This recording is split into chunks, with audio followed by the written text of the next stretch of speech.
প্রিয় দর্শক, ইব্রাহিম নবী কেন সেই দিন মূর্তিগুলিকে পানিতে ডুবিয়েছিলেন, আর তার বাবা সেই জন্য তাকে কি বলেছিল, আর তার সাথে মূর্তিগুলির কি কথা হয়েছিল, পরে সে কেন মূর্তিগুলোকে ভেঙে চূর্ণ বিচূর্ণ করলেন, আর এর জন্য তাকে কি শাস্তি দেওয়া হয়েছিল, এই সকল বিষয় জানবো আজকের এই ভিডিওতে।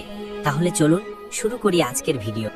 হযরত ইব্রাহিম আলাইসাল্লামের পিতা আজর ছিলেন একজন কট্টর মূর্তি পূজক। তিনি নিজে মূর্তি তৈরি করতেন এবং সেগুলোর পূজা করতেন। একদা হযরত ইব্রাহিম আলাইসাল্লামের পিতা আজর যুবক ইব্রাহিমকে ডেকে বললেন, বাবা ইব্রাহিম, তুমি এই মূর্তিগুলো বাজারে নিয়ে গিয়ে বিক্রি করে আসো। যুবক হযরত ইব্রাহিম আলাইসাল্লাম তখনও নবুয়ত পাননি। তিনি কৌতূহল বশত তার পিতাকে জিজ্ঞেস করলেন, আব্বাজান, এই মূর্তিগুলোর শক্তি এবং ক্ষমতা কি? ছেলের মুখে এমন কথা শুনে পিতা আজর বললেন, এই মূর্তিগুলোর শক্তি এবং ক্ষমতা হলো, এই মূর্তি আসমান জমিন পৃথিবীর সবকিছু সৃষ্টি করেছে, এমনকি আমাদেরকেও সৃষ্টি করেছে। এই মূর্তিগুলোই হলো আমাদের খোদা, তাই এই মূর্তিগুলোর উপাসনা এবং প্রার্থনা করতে হবে। এই বলে আজর সেই মূর্তিগুলোকে একটি ঝুড়িতে ভরে ইব্রাহিম আলাইসাল্লামের মাথায় তুলে দিল। অতঃপর হযরত ইব্রাহিম আলাইসাল্লাম মাথায় করে সেই মূর্তিগুলো নিয়ে বাজারের উদ্দেশ্যে রওনা দিলেন।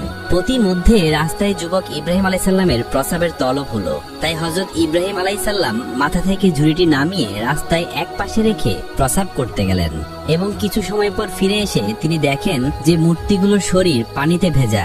এমন দৃশ্য দেখে হযরত ইব্রাহিম আলাইসাল্লাম মূর্তিগুলোকে জিজ্ঞেস করতে লাগলেন, কি ব্যাপার, তোমাদের শরীর পানিতে ভেজা কেন?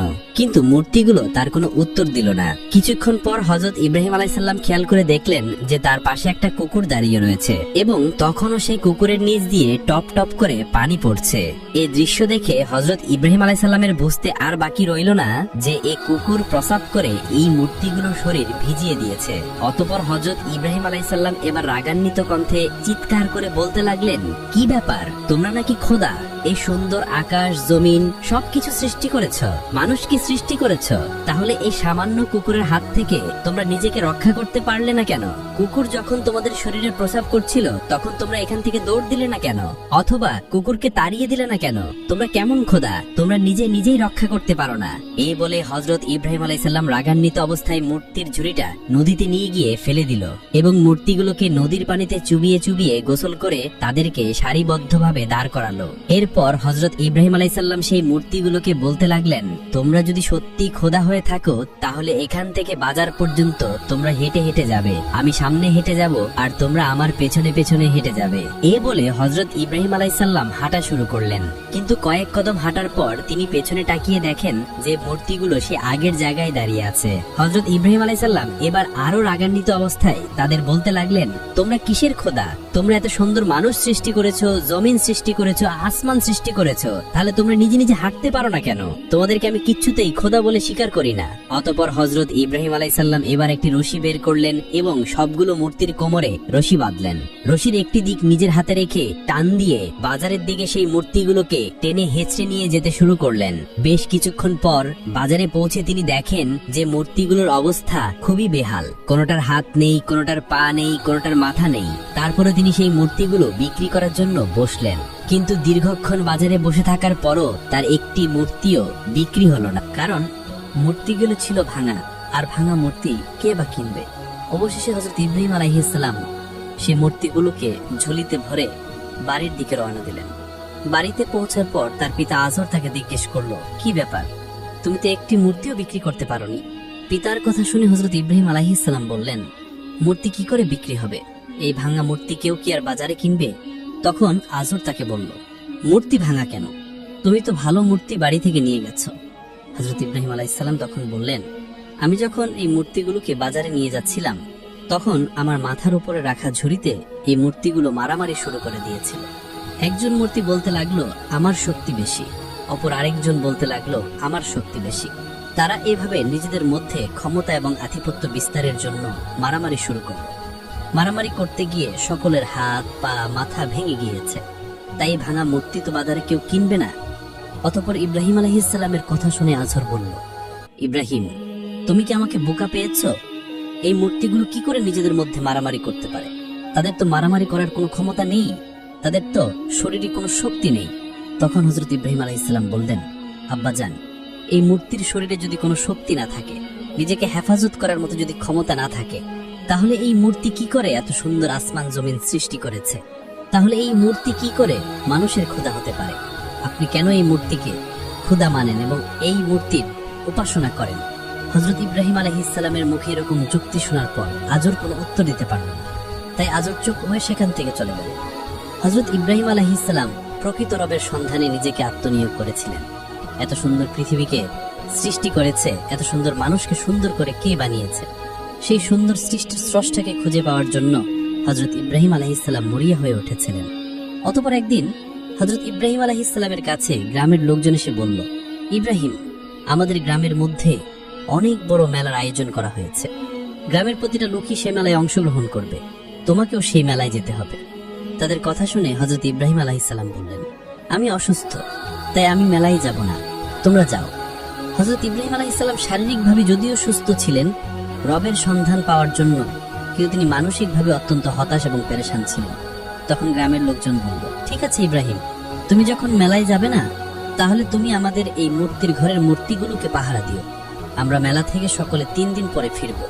এই 3 দিনের মধ্যে যাতে আমাদের মূর্তিগুলোকে কোনো চোর চুরি করে নিয়ে যেতে না পারে, সেজন্য তুমি আমাদের মূর্তির ঘরটা পাহারা দিও। এই বলে গ্রামের সকল লোকজন সেই মেলায় চলে গেল। এদিকে গ্রামের সব লোকজন যখন মেলায় চলে গেল, তখন হযরত ইব্রাহিম আলাইহিস সালাম সেই মূর্তির ঘরে ঢুকলেন। তিনি ভাবতে লাগলেন, আমার জাতির লোকেরা এই মূর্তিগুলোকে খোদা মানে এবং তাদের উপাসনা করে। দেখি আমি এই সুন্দর পৃথিবীর স্রষ্টাকে এখানে খুঁজে পাই কিনা।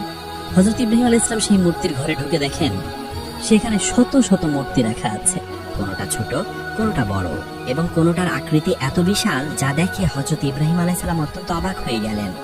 ইব্রাহিম আলাইহিস সালাম খেয়াল করলেন প্রতিটা মূর্তির সামনে ফলমূল এবং বিভিন্ন প্রকার খাবার রাখা আছে, কিন্তু কোনো মূর্তি সে খাবার গ্রহণ করছে না। ইব্রাহিম আলাইহিস সালাম খেয়াল করে দেখলেন প্রতিটা মূর্তি হা করে তাকিয়ে আছে। কোনোটার 10টা হাত, কোনোটার 8টা হাত, কোনোটার 12টা হাত, কোনোটা তাকিয়ে আছে ভল্লম হাতে নিয়ে, কোনোটা তাকিয়ে রয়েছে বর্ষা হাতে নিয়ে। এক একটা মূর্তির আকৃতি এক এক রকম এবং সেই চিত্রগুলো খুব নিখুঁতভাবে অঙ্কন করা হয়েছে। এবার হযরত ইব্রাহিম আলাইহিস সালাম সেই মূর্তিগুলোকে উদ্দেশ্য করে বলতে লাগলেন, কি ব্যাপার, আমার জাতির লোকেরা তোমাদের ইবাদত করে, তোমাদেরকে পূজা করে, তোমাদেরকে খোদা মানে। তোমরা নাকি সুন্দর পৃথিবী সৃষ্টি করেছ, মানুষকে তৈরি করেছ, তাহলে তোমরা এই খাবার খাচ্ছ না কেন? তোমাদের সামনে অনেক রকমের খাবার রাখা আছে, তোমরা খাবার গ্রহণ করো। হযরত ইব্রাহিম আলাইহিস সালাম বারবার সেই মূর্তিগুলোকে এভাবে বলতে লাগলেন এবং তিনি নিজ হাতে সেই প্লেটগুলো মূর্তিগুলোর মুখের কাছে নিয়ে গিয়ে ধরলেন এবং বললেন, খাবার খাও। তিনি প্রতিটা মূর্তির মুখের সামনে এভাবে প্লেট নিয়ে গেলেন এবং তাদেরকে খাবার খাওয়ার জন্য বললেন, কিন্তু কোনো মূর্তি খাবার গ্রহণ করল না। তাই হযরত ইব্রাহিম আলাইহিস সালাম এবার রাগান্বিত কণ্ঠে বললেন, তোমরা কিসের খোদা? তোমরা এই সুন্দর পৃথিবী সৃষ্টি করেছো কি করে? তোমরা তো নিজেই চলতে পারো না, তোমাদের নিজেদেরকে তো মানুষ তৈরি করে, তাহলে তোমরা মানুষের খোদা হও কি করে? তোমাদের সামনে এত সুন্দর খাবার রাখা আছে, সে খাবার হাত দিয়ে তুলে মুখে দেওয়ার মতো শক্তি তোমাদের নেই, আর তোমরা এই সুন্দর পৃথিবী সৃষ্টি করেছ, এটা আমি কিছুতেই বিশ্বাস করি না।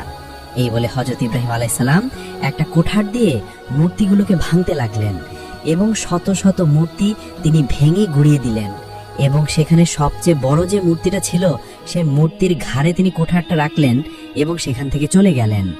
অতঃপর 3 দিন পর গ্রামের সকল লোকজন মেলা থেকে ফিরে আসলো এবং মেলা থেকে ফিরে আসার পর তারা পূজা দেওয়ার জন্য সেই মূর্তির মণ্ডপে প্রবেশ করলো। কিন্তু তারা ঢুকেই হাই হাই করতে লাগলো, তারা চিৎকার দিয়ে বলতে লাগলো, সর্বনাশ, আমাদের সকল মূর্তি তো ভেঙে ঘুরিয়ে দেওয়া হয়েছে। তখন একজন লোক বলল, আমরা মেলায় যাওয়ার আগে ইব্রাহিমকে এখানে পাহারাদার হিসেবে রেখে গিয়েছিলাম, আর আমার মনে হয় সে হয়তো কিছু করেছে। তার কথা শুনে লোকেরা তখন বলল, হ্যাঁ, তুমি ঠিক বলেছ। অতঃপর তারা ইব্রাহিম আলাইহিস সালামকে সেখানে ডেকে এনে বলল, ইব্রাহিম, তোমাকে না দায়িত্ব দিয়েছিলাম এই মূর্তিগুলো পাহারা দেওয়ার জন্য, তাহলে এই মূর্তিগুলোর এই অবস্থা হলো কি করে? তখন ইব্রাহিম আলাইহিস সালাম চালাকি করে বললেন, আমি কি জানি, ওই যে বড়টার কাঁধে কোঠার রাখা আছে, তাকে জিজ্ঞাসা করো, সে হয়তোবা সকল ছোট মূর্তিগুলোকে ভেঙে গুঁড়িয়ে দিয়েছে, কেননা তার শক্তি বেশি, সেজন্য তার ক্ষমতা সে প্রয়োগ করেছে। হযরত ইব্রাহিম আলাইহিস সালামের কথা শুনে তার গ্রামের লোকজন বলল, ইব্রাহিম, তুমি কি আমাদের বোকা পেয়েছ? এই মূর্তি কি করে অন্য মূর্তিদের ভাঙতে পারে? এই মূর্তির শরীরে তো কোনো শক্তি নেই, তাকে তো আমরাই তৈরি করেছি। এইটা শুনে ইব্রাহিম আলাইহিস সালাম বললেন, এই মূর্তির শরীরে যদি কোনো শক্তি না থাকে, তাহলে এই মূর্তি কি করে তোমাদের খোদা হতে পারে? যেই মূর্তিকে তোমরা নিজেরাই তৈরি করেছো তার উপাসনা তোমরা কেন করছো? কেন তোমরা তাকে খোদা মানছো? ওই বড় মূর্তির শরীরে যদি একটা মাছিও বসে তাহলে সেই মাছিটা তাড়িয়ে দেওয়ার মতো ক্ষমতা তার নেই। তাই সে তোমাদের খোদা কিছুতেই হতে পারে না। ইব্রাহিম আলাইহিসসালামের মুখে এমন কথা শুনে গ্রামের লোকজনের বুঝতে আর বাকি রইল না যে এই মূর্তিগুলো ইব্রাহিম ভেঙেছে। কিন্তু ইব্রাহিম আলাইহিসসালামের এরকম যুক্তি শুনে গ্রামের লোকেদের মাথা নত হয়ে গেল। তারা চুপ হয়ে সেখান থেকে চলে গেল। অতঃপর একদিন রাতে ইব্রাহিম আলাইহিসসালাম খেয়াল করলেন যে আকাশে অনেক বড় বড় তারা দেখা যাচ্ছে। তখন ইব্রাহিম আলাইহিসসালাম বললেন, আকাশে এত সুন্দর বড় বড় তারা, নিশ্চয়ই এই তারাগুলোই আমার রব হবে। একটু পর তিনি খেয়াল করলেন তারার পাশে একটি বিশাল আকৃতির চাঁদ। তখন তিনি বললেন, তারার চেয়ে ওই চাঁদ বড়, তাই নিশ্চয়ই এ চাঁদ আমার রব হবে।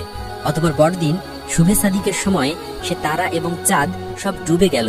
তখন ইব্রাহিম আলাইহিসসালাম বলতে লাগলো, যেটা ডুবে যায় শেষ হয়ে যায় সেটা কখনো আমার রব হতে পারে না। একটু পরে সূর্য উদিত হলো। তখন ইব্রাহিম আলাইহিসসালাম বলল, নিশ্চয়ই এই সূর্যই আমার খোদা হবে। ওই তারা এবং ওই চাঁদের চেয়ে এই সূর্য অনেক বড়। দিন শেষে যখন সে সূর্য ডুবে গেল তখন ইব্রাহিম আলাইহিসসালাম বলল, না, এই সূর্য আমার খোদা না। যেটা ডুবে যায় এবং শেষ হয়ে যায় সেটা কখনো আমার খোদা হতে পারে না। এভাবে হযরত ইব্রাহিম আলাইহিসসালাম সৃষ্টির স্রষ্টাকে খুঁজে পাওয়ার জন্য হতাশ এবং পেরেশানির সঙ্গে দিন পার করতে লাগলেন। অবশেষে হযরত ইব্রাহিম আলাইহিসসালাম যখন উপযুক্ত বয়স হলো তখন আল্লাহ রাব্বুল আলামিন তাকে নবী বলে ঘোষণা দিলেন। ফেরেশতা জিবরিল আলাইহিসসালাম মারফত তাকে জানিয়ে দিলেন, হে ইব্রাহিম, তুমি আল্লাহ তাআলার নবী এবং পয়গাম্বর। তুমি যে সত্য দিনের, সত্য ধর্মের যে সন্ধান করছো, আল্লাহ রাব্বুল আলামিন সেই সত্য দিনের সন্ধান তোমাকে দিয়েছেন। আর সেই মহান আল্লাহ রাব্বুল আলামিনই এই পৃথিবীর স্রষ্টা। এত সুন্দর পৃথিবী এবং মানুষদেরকে সৃষ্টি করেছেন সে আল্লাহ রাব্বুল আলামিন। অতএব আল্লাহ রাব্বুল আলামিনের এই দ্বীনকে প্রচারের দায়িত্ব তোমার। আল্লাহ রাব্বুল আলামিন তোমাকে নবী বলে ঘোষণা করেছেন। তো প্রিয় দর্শক, এই ছিল আমাদের আজকের এই ভিডিও। কেমন লাগলো কমেন্ট করে অবশ্যই জানাবেন। আজ তাহলে এই পর্যন্তই। আপনারা ভালো থাকবেন, সুস্থ থাকবেন। আল্লাহ হাফেজ।